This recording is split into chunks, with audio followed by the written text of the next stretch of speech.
Hello, everyone. It's Friday, July 10th, 2020. Welcome to episode 20 of the Ginger and the Beard podcast.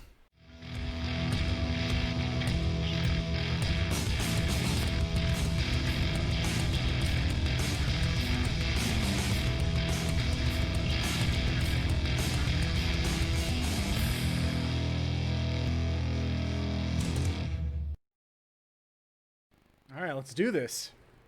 What's up, guys? I'm AJ, aka the Ginger. And I'm Reese, aka The Beard. And if you're just tuning into the stream or you're watching the recorded version of the show, we just got done battling it out in Brawlhalla again. If you want to see how that went, make sure you check out the recording on YouTube. On this week's show, though, we'll be drinking some delicious craft beers voted on by our audience, give our thoughts on UFC 251, plus lots of news in the sport, covering some of the stories in tech industry, and talking about some interesting news in the world of video games. But before we dig into all of that, how was your week, sir? It was pretty good. I mean, it's one of those weeks where you reflect back on it. You're like, what did I do this week? It's like, I know I sat here at this desk, the same desk, and worked all 5 days of the week, but it just kind of flew by, It was like a long week, but it also flew by. It's one of those kind of weeks, Yeah, I get it. Nothing too crazy. The only big difference in my week is that my wife and I actually started to do some healthy things for our bodies. Like what? We started, two things really. Number one, we started intermittent fasting. Oh, cool. Which essentially means you eat for a very short time period during the day, and then you don't eat for what feels like forever until the next day. Are you guys doing like an 8-hour cycle or?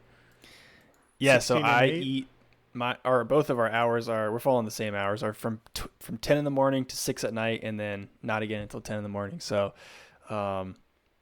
it's been interesting. It's been a big shift in routines. Number one, it's just like when you get in the habit of doing something like eating breakfast or snacking on stuff late at night, it's so hard to break that. Oh yeah, dude. But hopefully it's doing something good for our bodies. We'll see.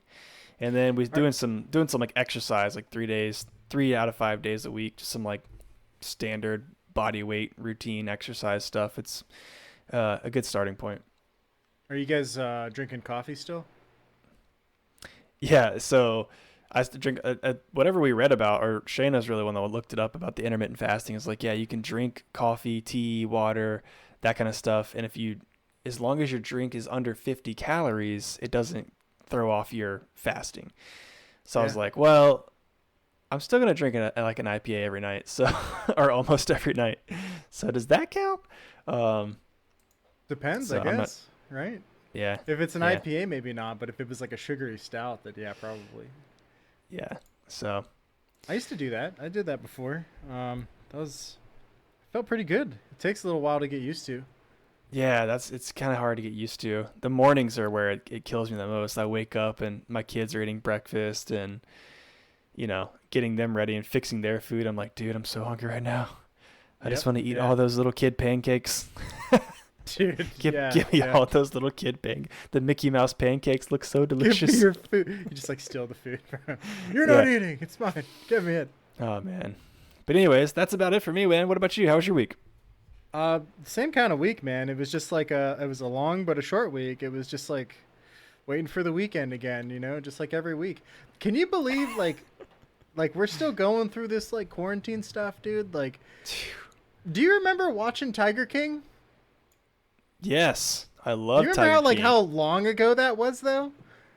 That was in our second or third episode, I feel like. Maybe fourth or fifth. Dude, that was 3-4 months ago now. Dude, that was so long ago. That puts it in crazy perspective. Yeah, but I don't know. Besides that, I don't know. It was kind of rainy. That's what we were. Tiger King's gonna be the new later down a couple years from now. It's where were you when Tiger King was released? You start judging your time based on Tiger King's release date.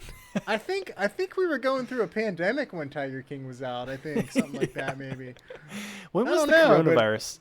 Well, it was right before around Tiger King released. Yeah. That's going to be our measurement of time. Well, how long has it been since I've seen Carol Baskin? Ah, Yeah, it's okay. gonna be That's okay. our times are gonna be BTK and ATK, before Tiger King and after Tiger King, instead of BC. Now, whenever we greet each other, we say, "What's up, cool cat? How you doing?"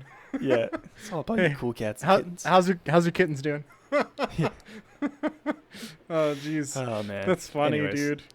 No, but I don't. I mean, nothing really, dude. My life's been kind of boring. We're gonna go out this weekend and do some more stuff. The plants are growing in just fine. Besides that, I don't know. I've been playing a lot of Path of Exile, and we've been watching some Once Upon a Time. So, nothing crazy. Status quo, I nice. guess. Yeah, man. Nothing wrong with that. Nothing wrong with a chill week. Yeah. So I think I think before we jump into our beer here, I'm gonna just do a real quick reminder. If you guys like what you're seeing, like what you're hearing, feel free to follow our channel here on Twitch. Like and subscribe on YouTube, and also subscribe on your favorite podcast player. Anything that you guys do will really help us grow, and it's going to be great. Share it with your friends. Talk about it. Leave us some comments, what you like, what you don't like. And as always, we appreciate you guys being here. We really do. You cool cats and kittens. All you cool cats and kittens. We love All seeing you you guys. cool. Yeah, we appreciate it. And vote on our beer, because that's what we're about to talk about right now. We're going to talk about some beer. I'm going to go ahead and just slide us right over. You ready to slide on over to the Let's do it. drinking? Let's Hopefully, slide. we should lock this in. Hold on. Are you ready? Here. I bet all the One. audio listeners love the sound effects. Yeah, they're probably like, here, I'm going to slide now. Oh, I went the wrong way. Nice. I went the I wrong know, way. it's so back. I'm like, I don't know where to go. I'm going up and down. Beep, beep, beep, beep. Just switch it up on them. Who knows? If you're listening to this in your car, you should check out the YouTube recording. There's some great animations happening right now. Oh yeah, good things. Good things will come. But look So, at that. We're in the first segment of our show. What you drinking? What you drinking? What are you drinking? Oh man, I'm gonna tell you. But first, I want to give a shout out to our voters, like you mentioned a second ago, on Instagram. If you're not following us on Instagram, make sure you check us out there. There's gonna be a link in the description somewhere. You can find us, or you can just search for us, or the Ginger and the Beard. You'll see our glorious beards and hairs. But yeah, so shout out to the voters again. We put it out there. What do you guys want to see the Ginger drink? As you can see on the screen right now, by a landslide, Kindred Spirits Strawberry Milkshake Fruit Beer won 90 to 10%. So I was actually really hoping that this beer won because it sounds delicious and I really wanted to try it. So I'm going to go ahead and crack this bad boy open right here. Ooh, So look at you that. can see this can here. If only it looked exactly like what's on the cover here. Yeah. So With some whipped cream as on I'm top. I know. I read some reviews about this. I've never had this one before. You said you've had it before. I think I've had it. Yeah. A lot of people say this is like the dessert beer of dessert beers. Like it's exactly what you would expect. So I'm excited to get into it. Let me give it a little pour action. Nice. Just nice and far away from the keyboard, of course. Yes. All right, there we have it, folks. In the official Ginger and the Beard beer glass. Honestly, not as thick as I was expecting it to be. It's a fruit beer. It's 8% ABV. And it's brewed with lactose. So I was expecting, honestly, a milkier, thicker sort of pour, but this looks kind of standard beerish. So I was thinking the Pretty- same pretty- exact thing. yeah, pretty heavy on the aroma for the strawberry.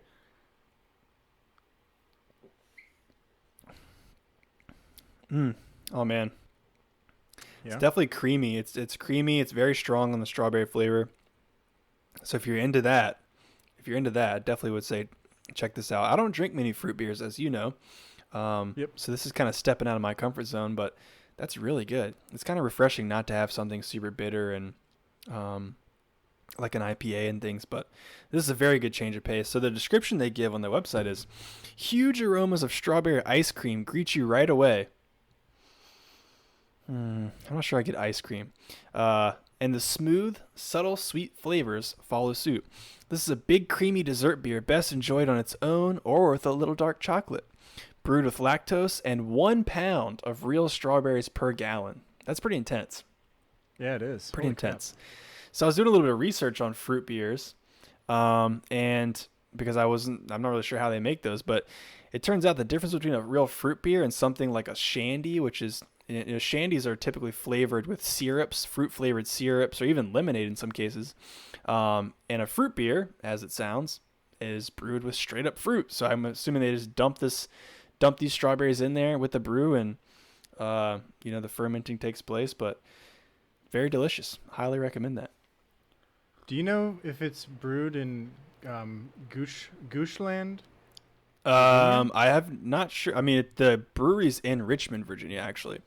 Okay. So I would assume it's probably brewed there. So it's technically kind of close to home here, a little bit local. I'm pretty sure that's the one my wife and I tried. Oh, really? It's very good. I'm almost certain of it. Yeah, it is good. I know you would like it. Absolutely. What about you, man? What did the voters give you today? What did the voters give me? Let's go ahead and fade this in real quick so you guys can see 67% to 33% for the Saison Ardennes. I think I'm saying that right. Probably not. Who knows? Maybe I am. So Saison Ardennes by the brewery Tureau. It's just the brewery basically has a whole nother sub brewery called Tureau, and that's where they make all of their soury, sweet, tart, interesting beers that aren't their stouts or their normal ales. So yeah, I was a bit surprised. I actually thought for the past 4 weeks in a row, the brewery has lost. I know. It's lost every time. So I was like, this one isn't the one that's going to win. Out of all of the other ones that I put up there, this is the one that won. Okay, that's fine. Let's do this. The people have spoken, man, and it was really close. While you pull that out, it was close. It came down to the wire for your vote. For a while, it was like a split between one vote. It was crazy. Yeah, so it's actually a pretty big bottle. Now that I'm holding it in my hand, how many ounces? Is this 16 ounces? Probably is, yeah. 375 milliliters, so it's like a small bottle of wine here. Let's go ahead and Nice. pop this top. Here we go. We got the glass. Don't pour it in the keyboard. Let's do this. Stay away from the keyboard. So that math actually works out. It's only 12 ounces. It's just a big old bottle. Oh, whoa, hey. Oh, that was more carbonation than I expected. Yeah, it's a lot of head on that. Let me slow this sucker down a little bit. You can kind of see there's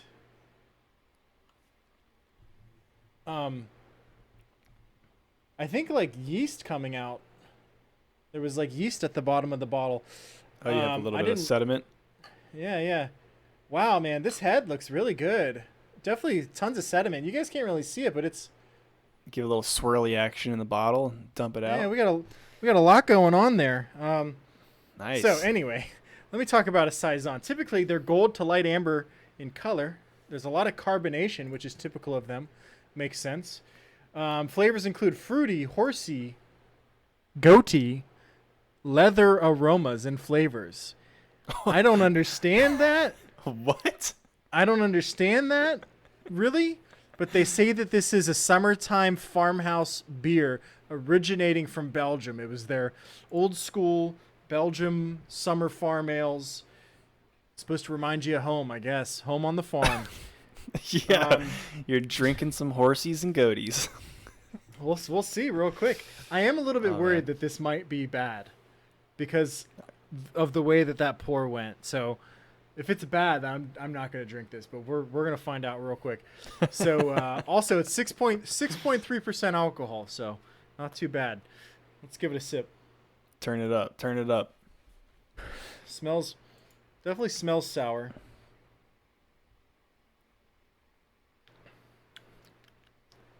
This is typical for their beers. Definitely tart. Oh, it was aged in oak fodder. Interesting. Okay. Definitely tart. Crisp.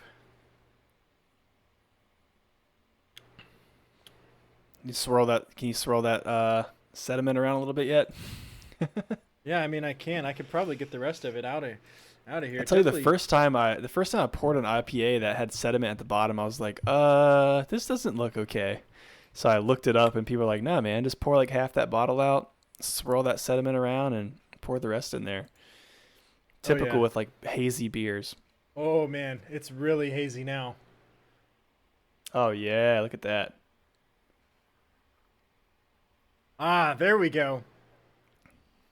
Oh yeah, dude, that's good, man. I'm not really sure how to like profile this. I'm not getting like the goaty or horsey notes. That's for sure. I don't feel like there's a horse or a goat in here. That's good. But it is Good definitely, news. pretty. It's tart. It's rich. It's it's like a soury kind of flavor, but not like unpleasant. It's pleasant, but it's kind of easy drinking, right? It's not heavy. It's not a heavy beer. It's pretty light. It's not something I would recommend to somebody that's never tried a gosa or a sour before, but definitely worth a try. Nice. Got a very interesting taste to it. It's not sour. I've had skunked beers before. This is not skunked. I was worried at first, but it's definitely not. Yeah, that's the taste that I was expecting. So Good anyway, news. I got some beer news. Congrats to the brewery for winning over the people's vote this week. You did it, brewery. You did it. Yes. You want to get a Insta picture? Oh real quick? yeah. We forgot that last week. Literally after the podcast, my wife was like, "Did you guys do a beer picture?" And I was like, "No." Oh man. All right, here we go. We'll do a serious one and then a funny serious one. All right. Ready? A serious one. Uh-huh. And then crazy one.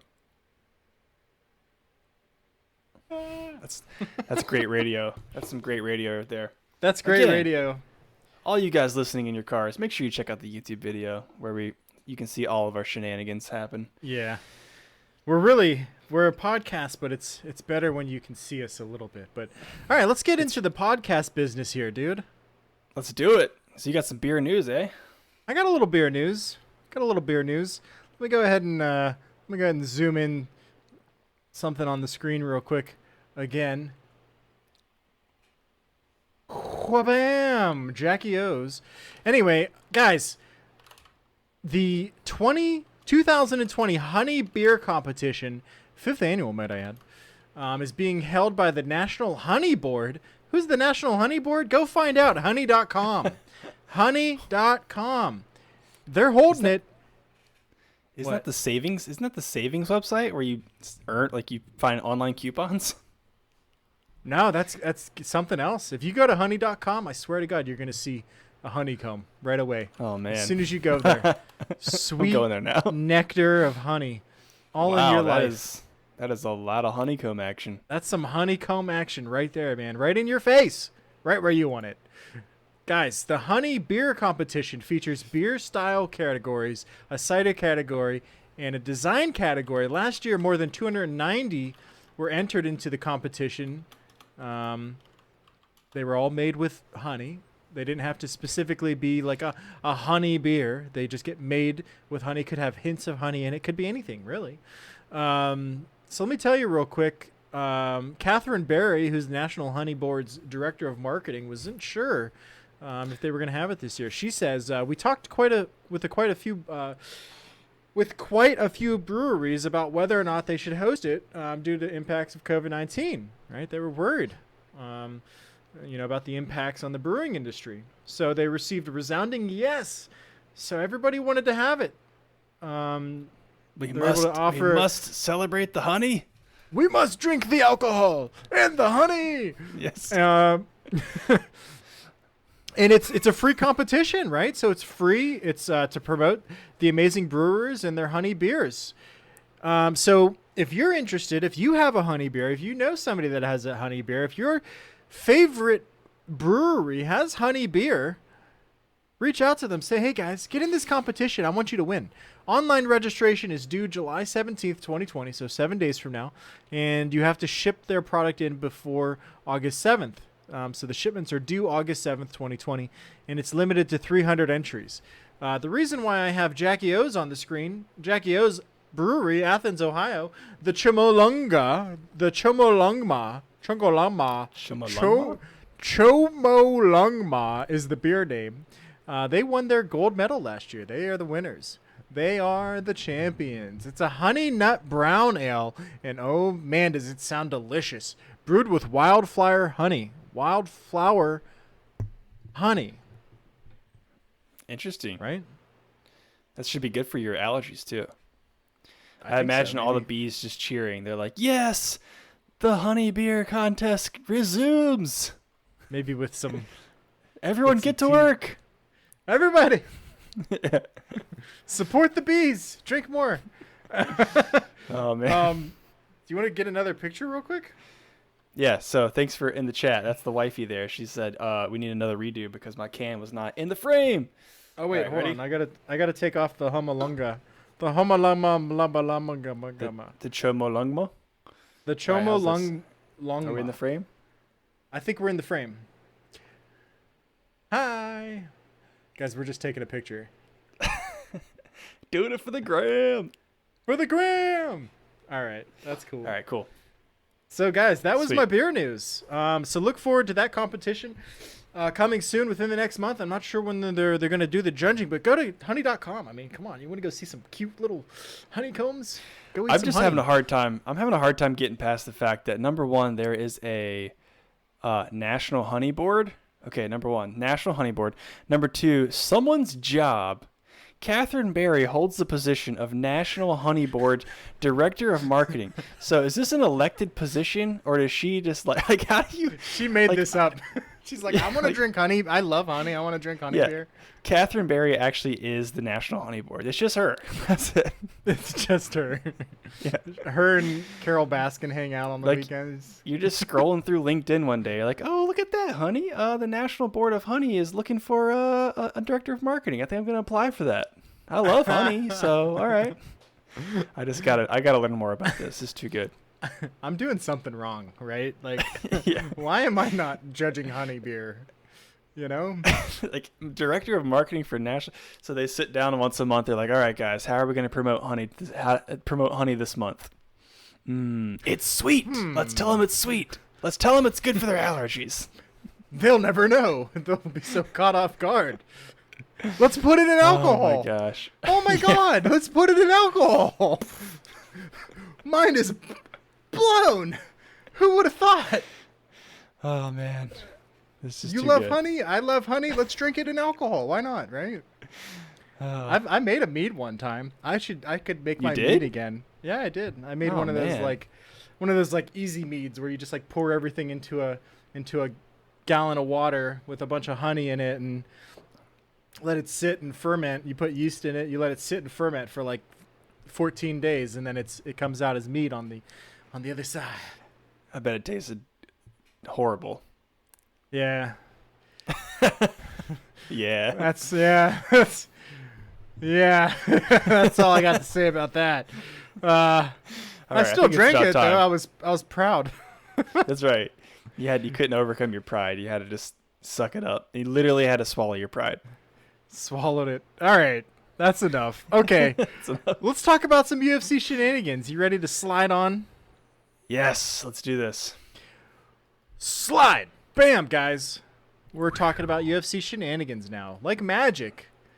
UFC 251. Yes. Oh my gosh, dude, I couldn't be more excited. I don't think I've ever been so excited for a single pay-per-view event. And you know why? Because there's 3 title fights on the line here. Let's look at this beautiful poster 3. here. Which, number one, they had to revise in the last, 6 days or something like that. I don't know what day they actually officially announced Gilbert Burns had Gilbert Burns caught the COVID. He caught the COVID. Oh, And now we got Ghetto Jesus in his place, Mr. Jorge Masvidal. So we're not gonna spend too much time talking about UFC 251 because chances are by the time you listen to this, the event has passed. So we're gonna give quickly our predictions on who we think is gonna take home these 3 titles, and then we're just gonna kind of move on from there. And then maybe next week we'll do a recap. Not maybe, I'm sure we would talk next week about the fights and how they played out and all those things. So Yeah. Look forward to it. We might, guys, come watch us on Tuesday. The Yes. Ginger here is usually playing video games on Tuesday. We might do something though. We might stop on by, see what's going on. We'll probably be right. talking about the outcome of the UFC event. So Try something a little different.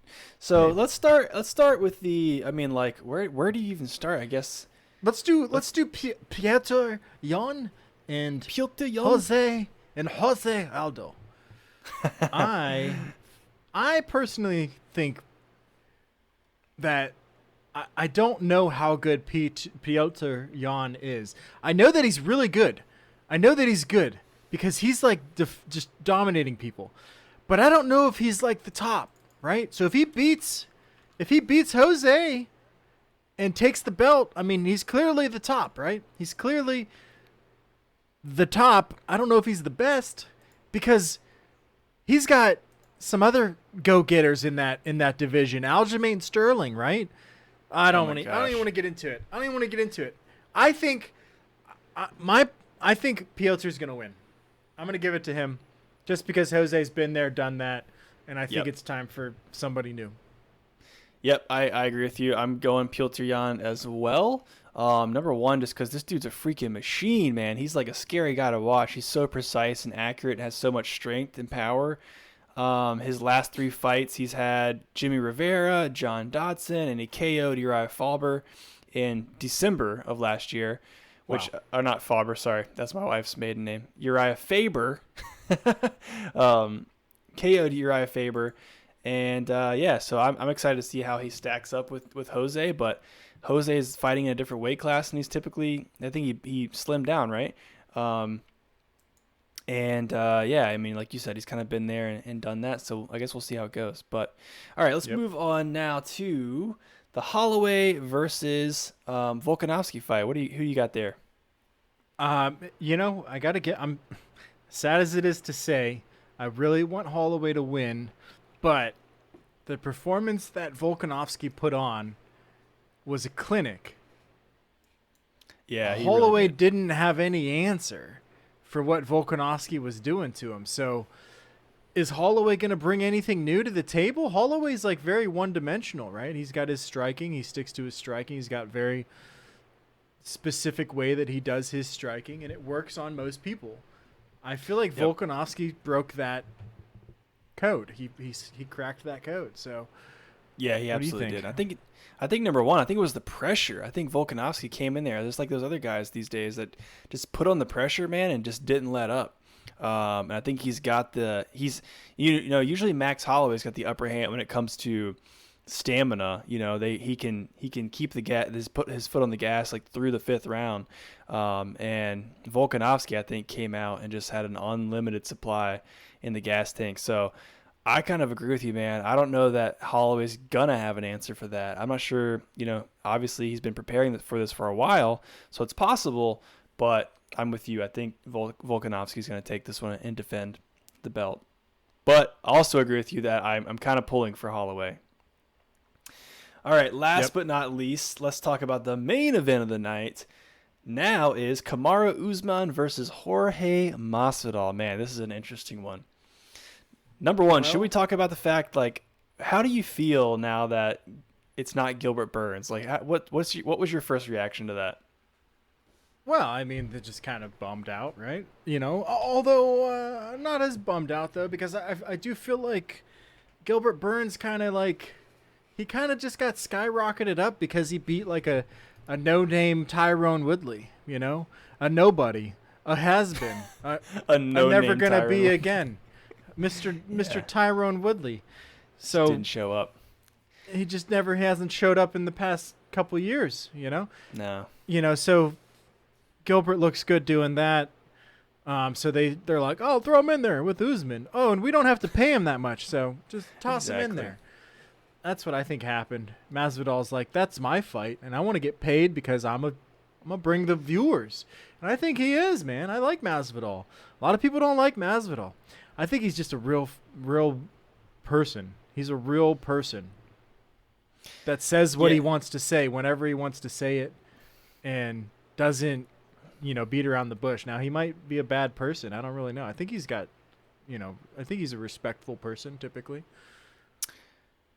he's got a tough upbringing. I think that he's not like some of these other guys who probably grew up in gyms and since they were 4 years old practicing jiu-jitsu and taekwondo and all these things like from the, like, you know, like a Wonder Boy, for instance. But this dude came up through street fighting. Like he was running with Kimbo Slice, literally with Kimbo Slice doing backyard brawls on YouTube, and that's how he got popular. And that's what got him into the sport. So I think that's what he kind of comes into with like a chip on his shoulder. Like he's proved himself out there with like some real nasty people, you know? But you know, he's a bad dude. Obviously he's got the BMF belt currently, which he won over Nate Diaz. And he's got a lot to prove, I guess. I think he's still trying to prove his worth, like in the professional arena. It seems like he's trying to prove he's been fighting professionally for a long time, but he's just not getting the recognition he kind of deserves. And I have some mixed emotions about it. Like he is kind of a little bit more, I don't know. I don't really particularly like his personality so much. Kamaru Usman, on the other hand, I feel like is a lot more of a positive individual. But these guys definitely have some serious beef, you know, and have had some altercations in the past in press conferences and in lobbies and different things. So it'll be interesting to see. There's definitely going to be a lot of emotions going into this fight. I think honestly, I think Jorge could potentially take this one unless Usman gets him to the ground early in each round and just kind of wears him down. But this is a kind of a hard one to decide. I'm going to give it to Jorge, honestly, just because of the aggression and the striking that he has. Okay, I'm going to take the opposite end. I'm going to go Usman. I think he'll stay composed and. You know, I think he's more well-rounded, stronger. So I think it's going to be a good fight.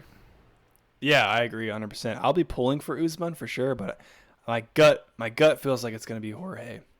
So we'll see how it plays out. I don't see either of these guys getting knocked out either. I feel like this is going to be a brawl. I agree. Yeah, I agree. It's definitely going to go the distance unless somebody gets choked out. Yeah. Unless there's a tap. So with all that said, so that's our 251 predictions really quick, like we said it was going to be. So if you guys are listening to this after the fact, I guess you can tell us how right we were. Obviously we'll be watching along tomorrow night and jotting down notes and recapping this, like you said, maybe potentially on Tuesday next week. And if not, then 100% on our next show. So stay tuned for that. What you might not have noticed on that UFC poster, I know it's gone down now, but in the bottom left-hand corner of that, there was a special little flag. Yeah, let's go ahead and bring that back up. In the bottom left-hand corner, you may notice, very small there, UFC 4 by EA Sports. Oh, hey. So a nice little Easter egg that the UFC dropped into this poster. This is an official poster, by the way. This is not a fan-made poster. They're teasing out the UFC 4 is set to be revealed on July 11th, assumingly during the pay-per-view event. So UFC 4 has been talked about for a long time now, been rumored for a while. It's you hear about it all the time, like on Instagram and Twitter and all those things. People guessing who's going to be on the cover of the game and things like that. And the last two covers, Conor McGregor made an appearance on UFC 3 and UFC 2. So they've been speculating around who might make the cover of the game.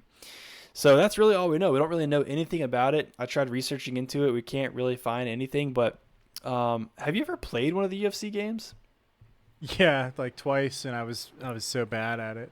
That's the kind of game where you gotta sit down and you gotta go through the tutorial. You just have to. Yeah. It's not something you could just pick up and know how to play. There's so many different. They tried to do a good job of making it as realistic as possible, you know, considering you're sitting behind a controller. But I always enjoyed the stand-up. I think the last one I played was 2. I don't know if I ever played 3, to be honest with you guys. But I remember the stand-up being a lot of fun, but the groundwork was, like, super hard. Like, you had to work the joystick just the right way to counter, people trying to pass the guard and things like that. And I could never get a hang of that, so I would always get choked out. Or if I went to the ground, the game was pretty much over. But I'm excited. Maybe they potentially have made some changes to it, so I'm excited to see, number one, the graphics. I'm curious, is this built for next gen consoles? Because can you imagine, the level of detail, if you're playing this on a PS5 or an Xbox Series X, that'll be interesting. I'm not sure. Did they make it for the PC historically? I've never seen it on PC. I'm pretty sure it's like Xbox, PlayStation only. Yeah, most likely. So Yeah. interesting stuff. I'm excited to check that out. And I am then the too. last bit of UFC news we had here, I found this very interesting because it's relevant to some of the stuff that we've talked about in the past when it comes to fighter pay, like you actually mentioned a minute ago. The UFC has announced as of today a new outfitting partner. So you can say bye-bye to Reebok and hello to Venom. So Venom Fightwear is a company, I'm trying to remember where they're out of. Yeah, they were founded in France, actually. I don't think I've ever even heard of them, to be honest with you guys. But, yeah, they announced today that Venom will be their new outfitting partner. So the trunks, I assume the shirts, the gloves, all of that stuff will be produced by Venom. The reveal, when they actually put this stuff out there and the fighters start to wear this in the octagon, won't actually happen until almost a year from now, April 2021, because Reebok's contract runs up in March of 2021. Okay. So Reebok's actually been their partner since 2014. But as we all know, over the past couple of episodes, we've talked about it. There's been a lot to talk about when it comes to fighter pay and like what the fighters actually get from the deal, the contract. Right now. Yeah, like what kind of money The they commission. get off of. There you go. I think commission is the right word. Off of the merchandise sales. So people are buying shirts that have fighter names on them.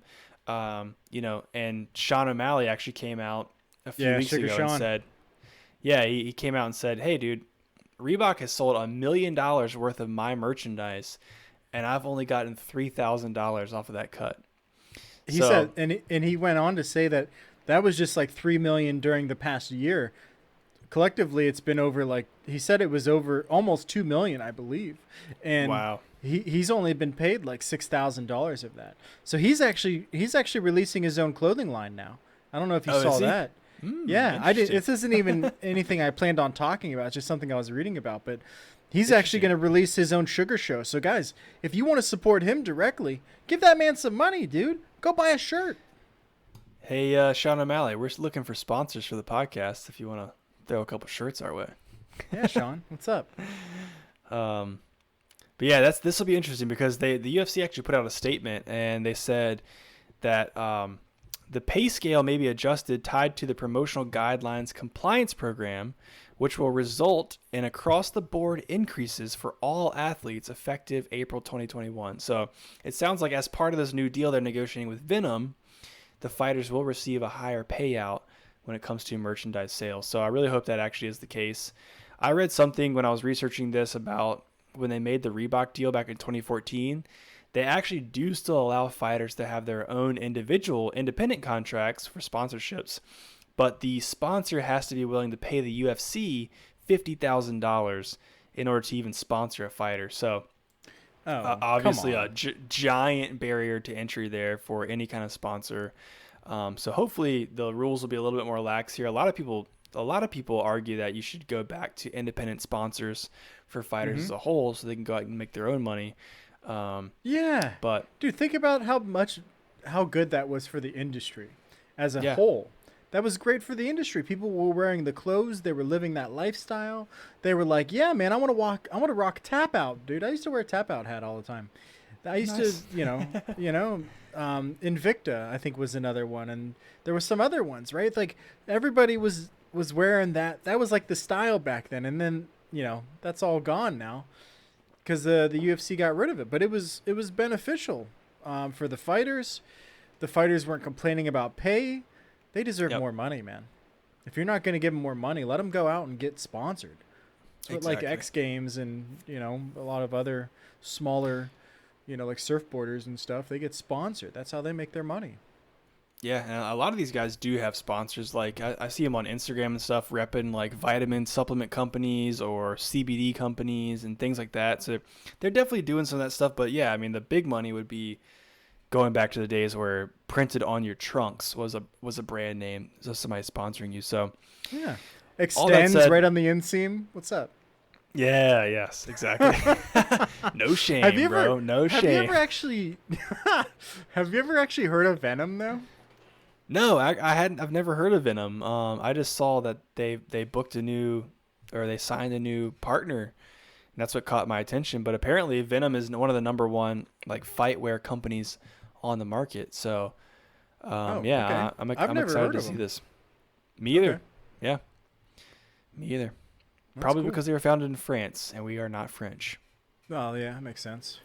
Also, how Wasn't big there is an- fighting in France? Is it large? I've never heard of any French fighters. Uh, besides Francis, right? I think Francis came from France.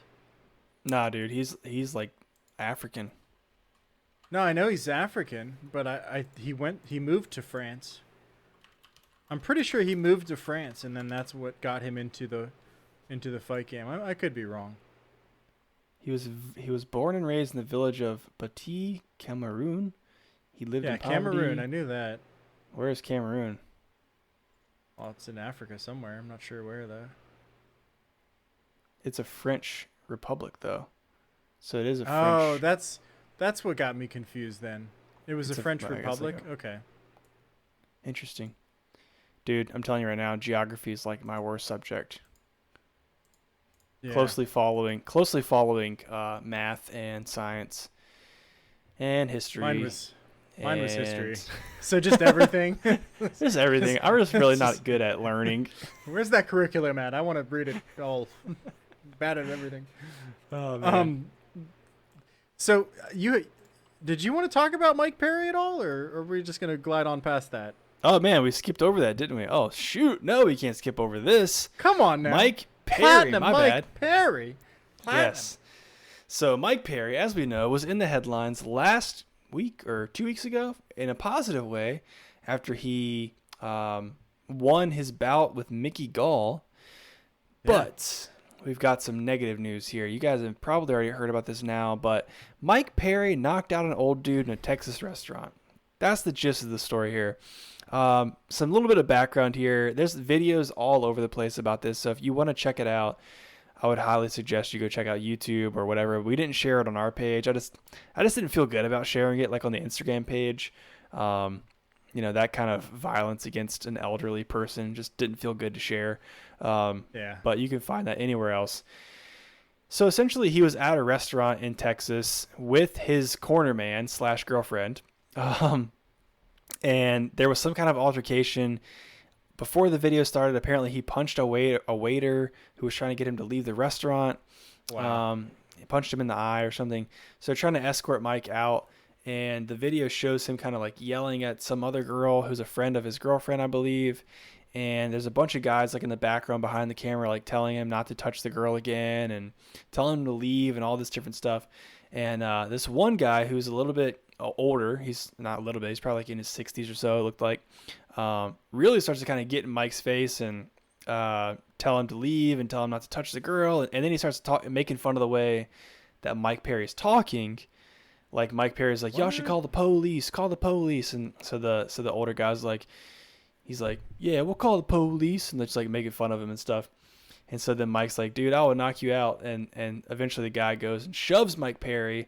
And Mike Perry, as he's stepping backwards, clocks this dude with like a right hook to the jaw. And the guy just falls straight to the ground. It's pretty brutal. Pretty brutal. What if man, that's so scary though. Yeah, I mean, these guys I don't think they understand how much power they actually have and what damage they can do to somebody who's not a fighter. Like, he wasn't even loaded up or anything. He just threw that right hook, it looked like, from the hip and just clean knocked this guy out. And the guy fell to the ground, bounced his head on the pavement, and didn't come to until after the cops had arrived. It was a bad situation. And on top of all that, Mike Perry was throwing some racial slurs around too, using the N-word, not calling anybody that N-word, but just saying, but that's the kind of way he talks anyways, not to justify that, but I think he claims to be like part black or something, so that's why he uses it. But regardless, I don't yeah, no dude, no, that's just not cool. Yeah, no, it's just not cool. I definitely don't agree with it. But either way, there was no arrest made. The police did arrive. I'm sorry. He was kind of acting in like self-defense, right? If the other guy pushed him. That's what he claims. I mean, you can definitely tell in the video that that particular guy did shove him first. And apparently he had put his hand on Mike Perry's shoulder as he was on the way out of the restaurant or something. And Mike just kept screaming the entire video. He's like, don't touch me, bro, don't touch me. And that guy shoved him, and then he just got clocked. But You even warned just him. leading up to that, yeah, I mean, that's true. I don't know if I guess he didn't know who the guy was. You definitely shouldn't approach Mike Perry in the streets. Yeah. But yeah, so I mean, post all this stuff, the UFC actually has issued a statement, and they've said, like, that's Dana himself actually is like, that's not typical behavior of a person. He needs some sort of help, and they're saying that they're willing to kind of get him that help, but they've also said that they're not going to be offering him any fights until he does actually get help and is released from treatment. So, and Mike and his managers and team are all cooperative and admits to actually needing help as well. And, saying that they're going to seek that out and, are basically in agreement with UFC that they don't need any fights right now. So hopefully he gets the help he needs. I mean, this stuff goes back to, you never know what these guys have kind of gone through. I'm not trying to justify anything. I don't think that kind of violence is justifiable by any means. I agree. Yep. But a lot of these guys in the UFC, or MMA fighters, period, have come from like troubled backgrounds, are kind of emotionally damaged people in a lot of cases, and you never know what kind of underlying issues might be going on there. Yep. No, I can't agree more, dude. I think he's been making some weird decisions lately. So, hopefully it works out. Hopefully it works out for him. I guess, I don't know. Hopefully the guy's okay that he knocked out. Apparently the guy had no recollection of the event. He woke up and had no idea what was happening. So,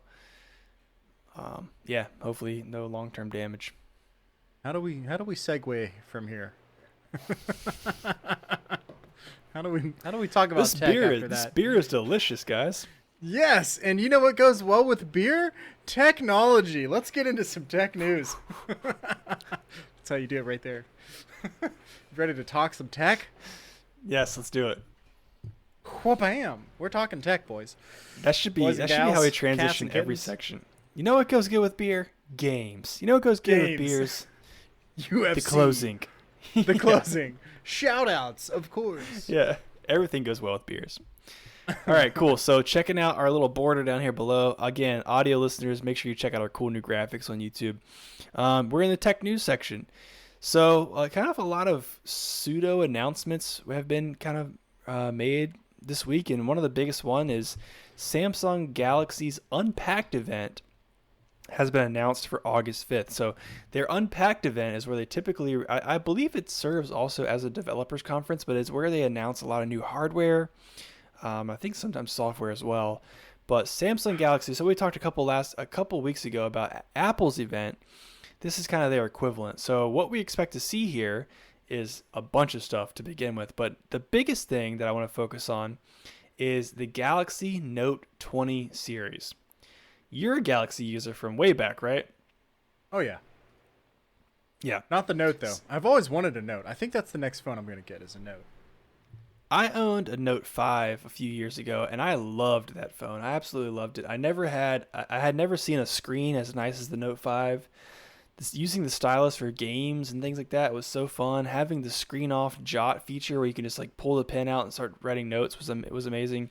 But I haven't touched a Note since then. And this one in particular, the Note 20, which on the screen right now you're seeing some renders. These are not actual photos of the device, but instead renders constructed based on rumors of what the device would look like, and also leaked specs from like phone case manufacturers. So the Note 20, we expect to see the Note 20, but what's more interesting is we expect something called the Note 20 Ultra.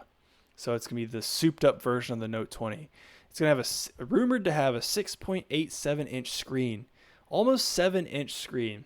So let's reflect back for a minute and remember when Google released the Nexus 7, which was a tablet, a smaller form factor tablet, called the Nexus 7 because of its 7-inch screen. And now here we are in 2020, and we have almost 7-inch screen phones. Pretty crazy to think about. Yeah. Snapdragon 865. That's the latest Snapdragon that's not in any other phone yet, to my knowledge. 120 hertz refresh rate screen, which is incredible. 128 gigabytes of, or sorry, excuse me, 12 gigabytes of RAM, which is also absurd considering my computer has 16 gigabytes of RAM. Jeez, man. So you can have 6,000 Chrome windows open on your phone while taking pictures and playing Clash of Clans. Nice. It's optional 256.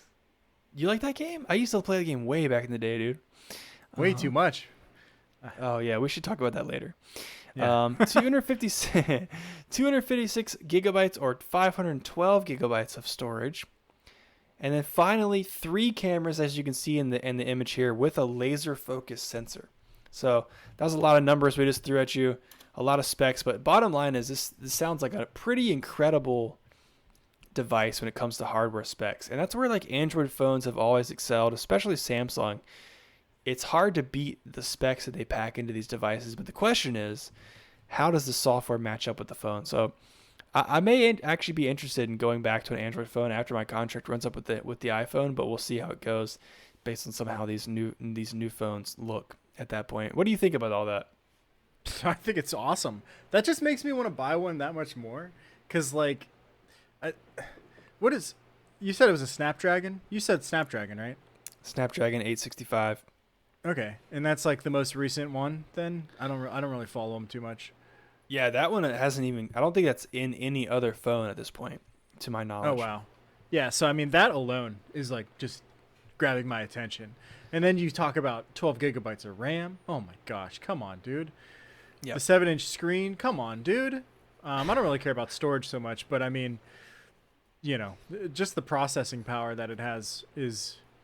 You know, I'm looking at this phone like this might be my next phone, you know? Yeah, man. The Note series is always incredible when it comes to hardware, build quality, and just they used to, like Samsung and a lot of Android manufacturers used to always lean towards the gimmicky stuff. But I think that the S Pen has proven itself to not be so much a gimmick and actually a useful tool. Actually, I said Clash of Clans. I used the S Pen a lot for Clash of Clans, being able to move around those little wall pieces very precisely, but taking notes and all that good stuff. And they've made a lot of improvements on the S Pen since then. And I think there's actually a rumor that you may actually be able to use the S Pen as a laser pointer, like if you're presenting something on the screen. Yeah, so very interesting stuff. So also at the Unpacked event, we're expecting to hear about the Galaxy Watch 3. Galaxy Bud Beans wireless buds, so I guess earbuds except completely wireless. The Galaxy Fold 2, which is their horizontally folding phone, the phone that folds on like the vertical edge, and the Galaxy Flip 5G, which is the phone that folds on the I guess x-axis, like it folds horizontal. Yeah, folds right here. Yep. So lots of hardware announcements to make. Hamburger, not hot dog. Yeah, there you go. That's again August 5th, so it's gonna be free for you guys to check out on the live stream.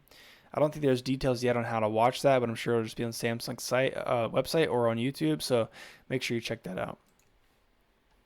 Nice, very interesting. I want to get in on some of that. I got a couple bits of news. We're kind of running low on time here, so I kind of want to run through these like really quickly, if you don't mind. Yes, let's do it.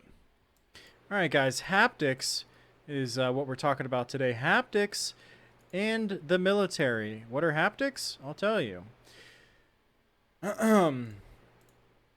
Haptic feedback allows a sense of real touch and natural interaction within a virtual, augmented, and mixed reality scenario. So think about when you're playing Xbox, right? And your controller starts shaking. That is like the rudimentary idea of haptics. So if you're in a VR space, it's basically if you reach out and you touch something, it feels like there's something there that you're touching. So they're partnering with the military training company to develop mixed reality training systems. Company's called ECS, Engineering and Computer Simulations, which has been awarded a research project to develop haptics-based mixed reality training systems within the U.S. Army's synthetic training environment. Kind of cool. Interesting. Yeah. Yeah. So HaptX, HAPTX, is a company that develops haptic gloves. They've partnered along with ECS and the Mayo Clinic at the College of Medicine and Science in Florida. And their goal is to provide soldiers and healthcare professionals the tools they need to improve quality of training and retention retention to potentially save more lives. Kind of goes hand That's in hand with interesting. that other VR news I shared not too long ago about virtual reality in a surgery Yeah. training idea. So, take that visual, those visual inputs, combine them with haptic feedback on your hands. It's like you're there. Yeah, that's crazy, dude. I can only imagine. My brother was in the army, so when we went to visit him I think it was when he was in basic in Georgia, there was some kind of crazy simulator that they had, which you actually held it was like a M16. Don't be mad at me if I'm wrong. And you could actually Makes like sense. shoot this thing, and I think it like basically it had like a recoil system built into it. I think it was like air powered. So you actually felt like you were shooting this gun, right? So that was pretty cool for like a training perspective. But this is really cool, and it would definitely, I feel like, obviously the training in the field and things like that, you're never going to replace that. But Yeah. I think this sort of implementation for VR is where the industry needs to go, and also like with the medical stuff, like you were talking about, to really improve, to really get this stuff out to the masses, right? And like this is only going to improve, like putting it out there and using it in these sort of scenarios where it's training for medical reasons or for military. It's only going to further the development work and the hardware and improve on the supply chains and things like that to really pump up this industry. So that's great to hear. Yeah, I think they tried to really focus on video gaming, and they kind of hit the mark where I think there's more benefits to using VR in an educational or a medical or even a enterprise, area A lot of rather than a lot of video games. practical use cases. Yeah. All right, so that's haptics. I got one more I want to talk about real quick. Nanoleaf. I don't know if you've ever heard of Nanoleaf. You ever seen those triangles behind people's streams yeah. with all Love glowing those and things, lighting dude. up and pretty cool? Literally Like, looking I at some want of these like the other week. Like Yeah, last week so I was they looking at buying some of these. so they had triangle versions, they had square versions. Well, guess what, guys? They're coming out with the hexagon shapes. Nanoleaf's individual light panels. So if you don't know what they are, they're individual light panels. They connect to one control unit that has a hardware controller and connects to the power supply. Each one has an electronic connector that snaps into a two-sided connection module that you can then use to connect to another panel. So you can have whatever configuration you desire. To get started with the first 7 panels, you got to spend $200, $199.99. Comes with everything. There's an app. They do interact with audio responsiveness. So there's default programs included with the app. You can also download user-created ones or make your own, both for sound reactive modes and for configurations that just play back a set pattern. So there's a lot of the expensiveness. The hardware is well made. It's very well made. It's sleek, thin, not hard to break. But the fact that the app gives you so many different options, the price is there. It looks really cool. It's a nice addition. Might be a little bit too pricey in my opinion. I think $200 is a little much, but they're selling. So currently it's sold out of its initial pre-orders, but you can sign up for the wait list for when they become available again. Company expects some new shipments in August. Very nice. Yeah, maybe you guys can help me convince my wife to put some right back here. Yeah, dude. Be real fancy. If I didn't have all these Hulk comic books behind me, I'd put some. Yeah, they're super cool. Hexagon's where it's at too. The hexagons are so trendy these days. They're so hot right now. Dude. We were just talking about honey, weren't we? Yep, that's right. All right, man. Cool. I think it's time we hit some video game news. I didn't realize how far we were into this podcast, so I think we should get through some video game news, and then potentially play some video games. Dude, I couldn't agree more. So I'm gonna go ahead and fade that out, and we're gonna transition right now. Oh boy, we're talking about some gaming grind. Let's hear about that gaming grind real quick. Let me start it off. Actually, I'm gonna go ahead and just start this sucker off real quick. Amazon delays its MMO New World to 2021. Who's surprised? Not me, really. New World was supposed to be released in August. Wow, that's like next month. But not going to happen. Amazon Game Studios announced Friday that it's delaying its massive multiplayer online game New World to spring of 2021. It's the second delay for New World this year. In April, Amazon pushed the game back from its original May launch window to August 25th. Well, guess what? Now it's 2021. Springtime. Rich Lawrence, studio director at Amazon Game Studios, says they want to create additional late game content. The feedback that they got wasn't so hot, and they're not so... Yeah, they're not thinking it's going to be so good. They want to make some more late game content. Okay. Okay. All right. Well, if it's anything like Crucible, I'm not getting my hopes up. Nah, definitely not. I was not impressed by Crucible whatsoever. That's just what kind of annoys me with the video game industry these days. Is like, well, sorry, let me back up. I would much rather them push it back and get it right than release it and have to patch it. Like, that's probably my biggest pet peeve about video games these days. Is they release games and have to patch them like literally the same day you get a patch, right? There's almost always a release day patch, and then there's like more patches as the weeks go on. You know what? I played this game. You played this game? I've played New World. I got into the closed beta. Oh, how was it? Did you like it? Yeah, it was okay. It was, very basic. There wasn't a whole lot to do. I didn't like certain aspects of like the guild and partying and stuff like that. And it still needed a lot of work. Some of their assets weren't even like fully functioning. But what they went ahead and did is scrapped that game that I played almost. They kept the assets, but they changed everything about it from being a survival game into more of like a Warcraft style MMO. So... Interesting. Yeah, I'm very interested to see how this does. Most MMOs that come out these days, they just burn and, they die immediately, pretty much. So, kind of like that last Oasis game. Oh, it's still kind of going. It's still going strong. There's a cult following. I still got it installed. Nice. All right, so moving on from that, so as always, we talk about the free games from Epic Game Store. Free games from Epic, we talked about last week. They are finally they've launched now. Last week they were kind of teasing them out. So this week we've got Killing Room 2, The Escapist 2, and Lifeless Planet. So I'm not going to go into those. If you want to hear about those games, check out last week's episode. We kind of give you guys a rundown of what those are. But we've asked the question before. We've said, Reese, the beard, the ginger, how do they afford to do this? They give games away all the time. The beard has hundreds of free games from Epic in his library right now. Hundreds. That he could install at any moment if he wanted to. And he paid $0 for them. How do they afford this? Well, let me tell you. We have some insight into how Epic Games can afford this because they've got a new investor, and their investor is Sony. Sony has invested $250 million in Epic Games. And you might say to yourself, wow, did they take an ownership stake in Epic Games? No, sir, they did not. Take a guess at how much stake they own in Epic Games for you in your car there listening.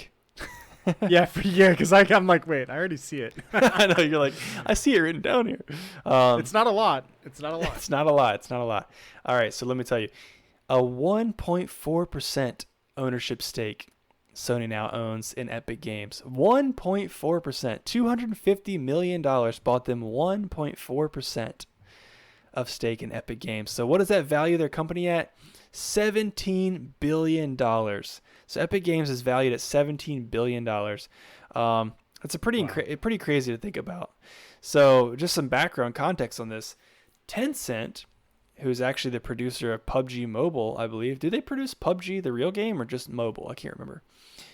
Just mobile, I think. Yeah, they own, I think Tencent's actually like a mobile games company. Tencent actually owns 40% of Epic Games, and they purchased that stake in 2012 with only $330 million. Oh, wow. So for a little bit more than what Sony just invested, they own 40% of the company.